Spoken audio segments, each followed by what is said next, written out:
नमस्कार। एक बार फिर से आप सभी का बहुत बहुत स्वागत है परीक्षा वर्ल्ड के यूट्यूब चैनल में।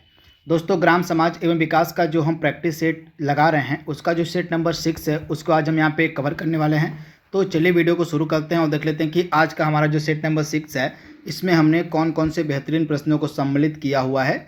आइए आज की वीडियो को शुरू करते हैं। तो पहला प्रश्न आपके सामने है। आपको बताना है कि एक व्यक्ति के लिए पंचायत का सदस्य बनने की न्यूनतम आयु सीमा कितनी है। बहुत ही ज़्यादा महत्वपूर्ण प्रश्न है, इसका जवाब आपको देना है। तो न्यूनतम आयु सीमा कितनी है? एक व्यक्ति के लिए पंचायत का सदस्य बनने की जो न्यूनतम आयु सीमा है वह 21 वर्ष होनी चाहिए। तो ऑप्शन ए आपका यहाँ पे बिल्कुल सही हो जाएगा, 21 वर्ष। अगला प्रश्न आपके सामने है, मध्याह्न भोजन कार्यक्रम के अंतर्गत विद्यालय स्तर पर बच्चों के न्यून भार की प्रतिशतता का आकलन किस आवृत्ति पर किया जाना चाहिए? महत्वपूर्ण प्रश्न है।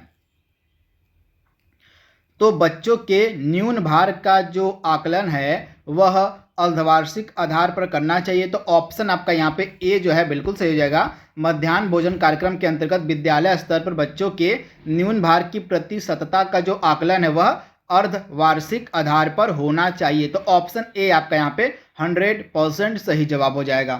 अगला प्रश्न आपके सामने है। आपको बताना है महाजनी प्रथा का सर्वप्रथम उल्लेख निम्नलिखित में से किस प्राचीन ग्रंथ में हुआ है? महत्वपूर्ण प्रश्न है।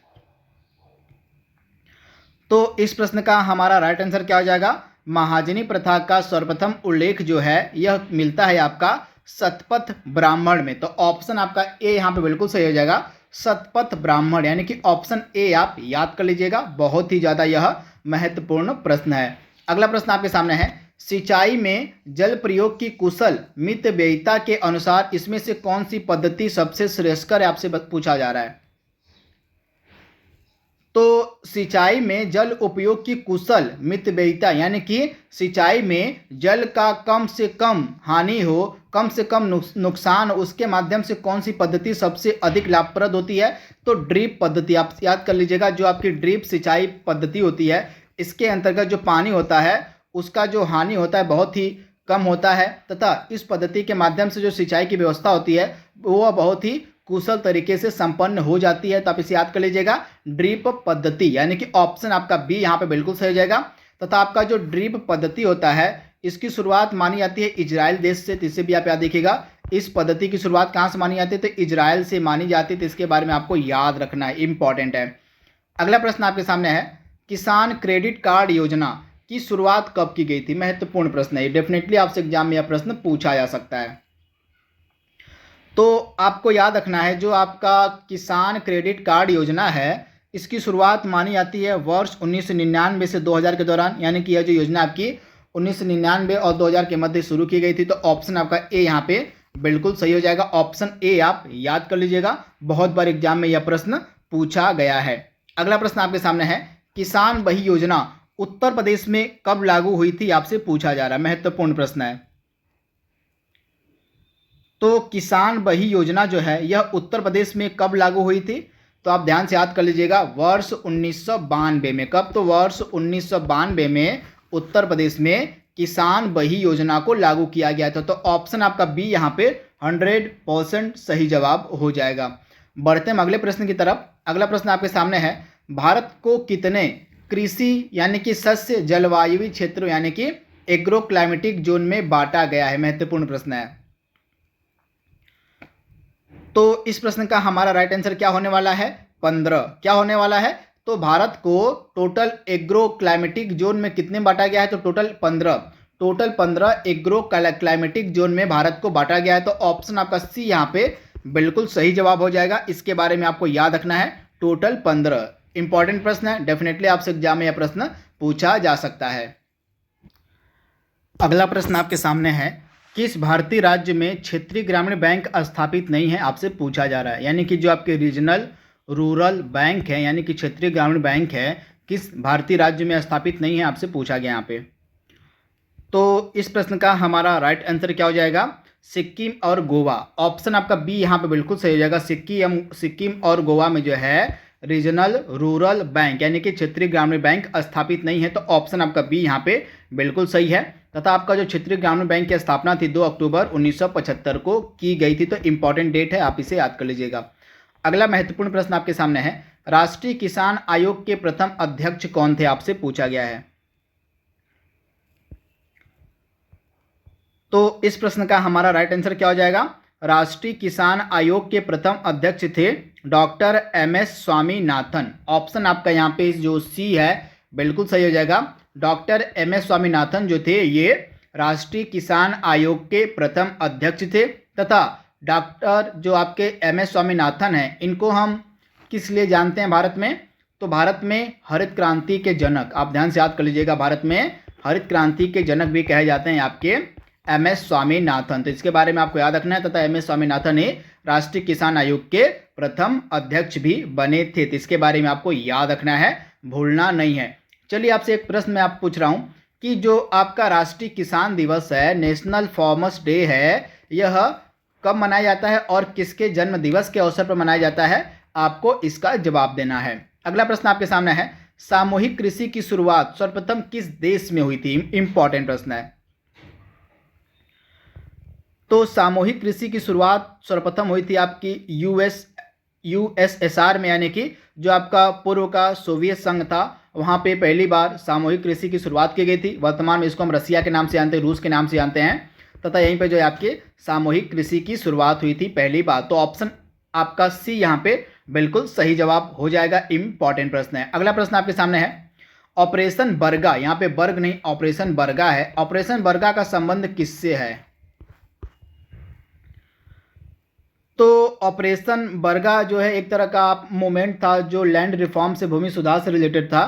तथा यह बटाईदारों के संरक्षण से संबंधित था। तो आप इसे याद कर लीजिएगा, बटाईदारों के संरक्षण से संबंधित था आपका ऑपरेशन बर्गा। तथा यह एक प्रकार का लैंड रिफॉर्म मूवमेंट था। तो इसे भी आप याद कर लीजिएगा। ऑप्शन आपका बी यहाँ पे बिल्कुल सही हो जाएगा, बटाईदारों के संरक्षण से। अगला प्रश्न आपके सामने है, किस पंचवर्षीय योजना में कृषि सेवा केंद्र योजना प्रारंभ की गई थी। महत्वपूर्ण प्रश्न आपको बताना है कि वह कौन सी पंचवर्षीय योजना है जिसके दौरान जो है आपकी कृषि सेवा केंद्र योजना प्रारंभ की गई थी। महत्वपूर्ण प्रश्न है।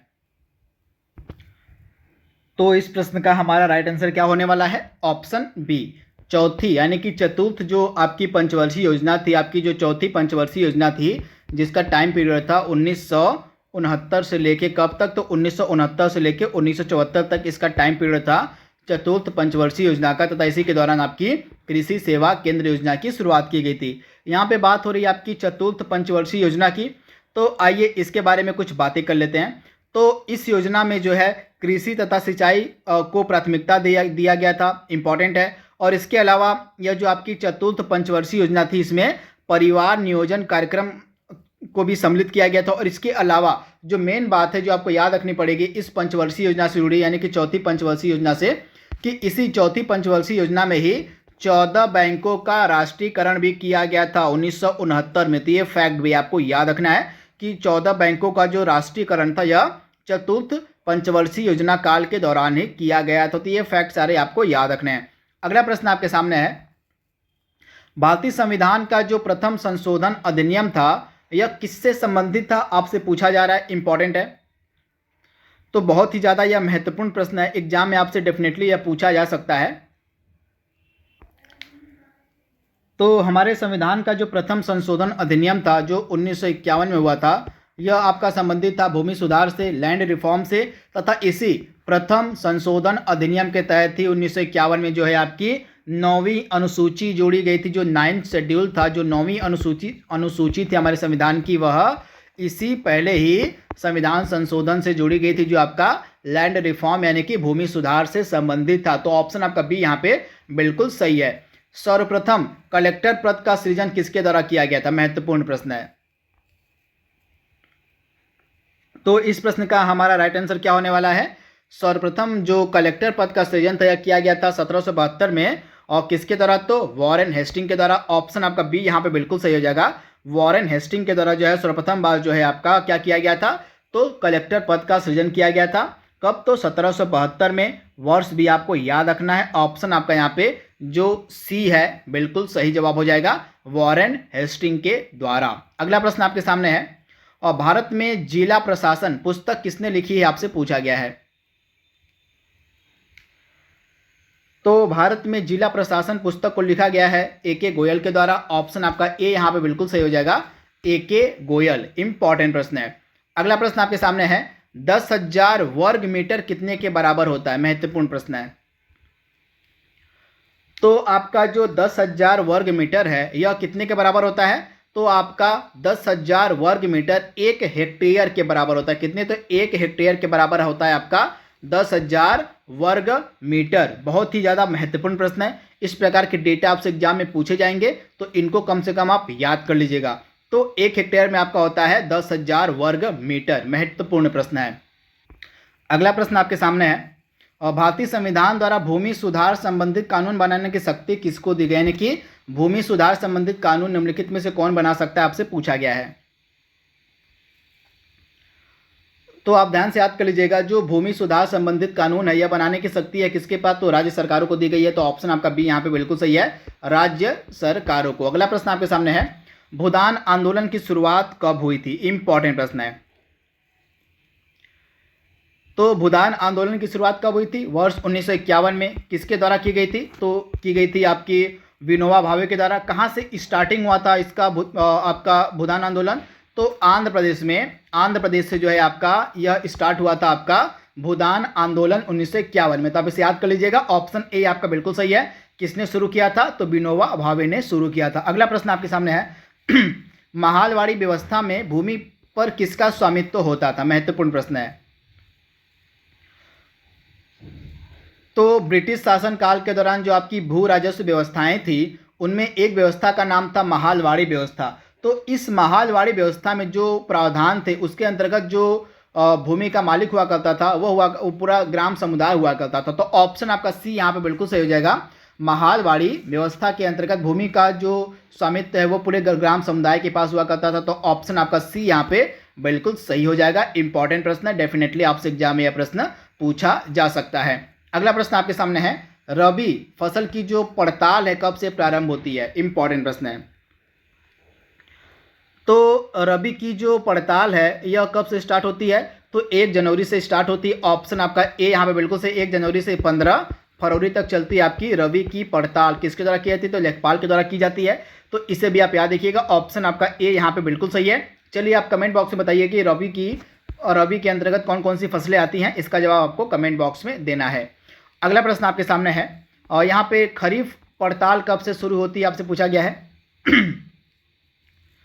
तो खरीफ की जो पड़ताल है यह 10 अगस्त से शुरू होती है। तो इसे आप याद रखिएगा, 10 अगस्त से जो है आपकी खरीफ की पड़ताल शुरू होती है। तो ऑप्शन आपका यहाँ पे ए जो है बिल्कुल सही हो जाएगा, 10 अगस्त से। सर्वप्रथम पटवारी शब्द का प्रयोग किसके समय में हुआ था आपसे पूछा गया है? महत्वपूर्ण प्रश्न है। तो सर्वप्रथम बार जो पटवारी शब्द का प्रयोग था यह हुआ था शेरशाह सूरी के समय काल में। तो ऑप्शन आपका यहाँ पे जो बी है बिल्कुल सही हो जाएगा। शेरशाह सूरी के समय में जो है सर्वप्रथम पटवारी शब्द का प्रयोग हुआ था। तो ऑप्शन आपका बी यहाँ पे 100% सही जवाब हो जाएगा। बढ़ते हम अगले प्रश्न की तरफ। और राष्ट्रीय कौशल विकास योजना मतलब राष्ट्रीय कौशल विकास मिशन कब शुरू किया गया था? महत्वपूर्ण प्रश्न है। तो आपका जो राष्ट्रीय कौशल विकास मिशन था इसकी शुरुआत कब की गई थी? तो बहुत ही ज़्यादा यह महत्वपूर्ण प्रश्न है। इसका राइट आंसर क्या होने वाला है? तो 15 जुलाई 2015। ऑप्शन आपका यहाँ पे ए जो है बिल्कुल सही हो जाएगा। अब 15 जुलाई को ही इसको क्यों शुरू किया गया था? क्योंकि 15 जुलाई को आपका मनाया जाता है विश्व युवा कौशल दिवस। आप ध्यान से याद कर लीजिएगा, 15 जुलाई को मनाया जाता है आपका विश्व युवा कौशल दिवस। इसी कारण से राष्ट्रीय कौशल विकास मिशन की शुरुआत भी 15 जुलाई को ही की गई थी। तो आप इसे याद कर लीजिएगा, 2015 इंपॉर्टेंट डेट है। अंत्योदय अन्न योजना कब शुरू की गई थी? महत्वपूर्ण प्रश्न है। तो आपकी जो अंत्योदय अन्न योजना थी इसकी शुरुआत हुई थी 25 दिसंबर वर्ष 2000 में। ऑप्शन आपका यहाँ पे क्या सही हो जाएगा?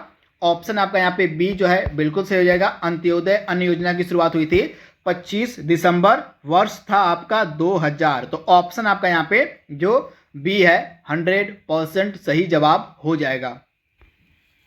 अगला प्रश्न आपके सामने है जो कि आज का लास्ट प्रश्न भी है। इंदिरा आवास योजना कब प्रारंभ की गई थी? महत्वपूर्ण प्रश्न है। तो आप ध्यान से याद कर लीजिएगा, इंदिरा आवास योजना की शुरुआत की गई थी मई 1985 में। कब? तो मई 1985 में इंदिरा आवास योजना की शुरुआत की गई थी तथा हाल ही में वर्ष 2005 में इस योजना का नाम बदलकर कर दिया गया है पीएम आवास योजना। तथा पीएम आवास योजना का लक्ष्य क्या है? 2022 तक सभी के लिए आवास। तो इसे भी आप याद रखिएगा, इंपॉर्टेंट है। तो इस तरह से आज का हमारा जो सेट नंबर 6 था उसको हमने यहाँ पे कंप्लीट कर लिया है। आई होप यह सीरीज आपको पसंद आ रही होगी। तो आज के लिए बस इतना ही। Thank you, thanks for watching, thank you.